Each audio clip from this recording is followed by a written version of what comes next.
I'm Adrian Gabriel. We're live on Ward's Island, where since 10 a.m. this morning, residents here have been bagging sand and preparing for the worst. Take a look here. They've been lying sandbags all along the shoreline here. They're also going to be putting even larger bags behind to support it. They're also loading up skids with sand, where residents are coming, grabbing bags of sand here on the island and placing them on their properties and where they see fit. They're also concerned there could be some roadways which could be compromised here on the island. And this, of course, is all because of Lake Ontario's rising waters, as well as the rain that we've had earlier this week, today, and we're expecting for several more days to come.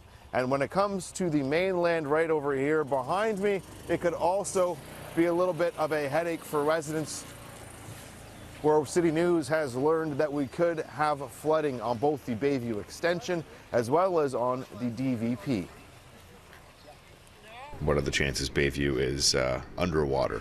Well, it's definitely a strong possibility. And so the Bayview Extension often is the first piece to flood. How closely are we watching the Don Valley Parkway? We're watching it very closely, and we'll watch it even more closely once we start to see how our rivers are responding to the rainfall. It's important to understand that there's not a lot that we can do to control the flows. We have to allow rivers to be rivers. How concerned are you when you hear that? Well, I'm concerned about it, but you know, this has been a problem that's been around for years, and I'm not saying that's a good thing. I'm just saying it's been around for a long time. The floodlands, you know, if we can get it all funded, is actually going to fix that among many other things. And when the Don River floods onto Bayview or the DVP, it can also bring trains to a halt, as we witnessed in July of 2013. This was the scene as GO passengers had to be rescued by first responders. Metrolink says this time around they're putting plans in place to ensure this isn't a reoccurring scene.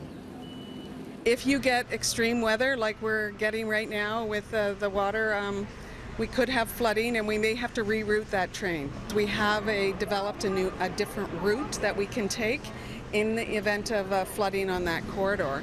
That route is not as convenient as our route, and it means we miss some stops. It takes you longer.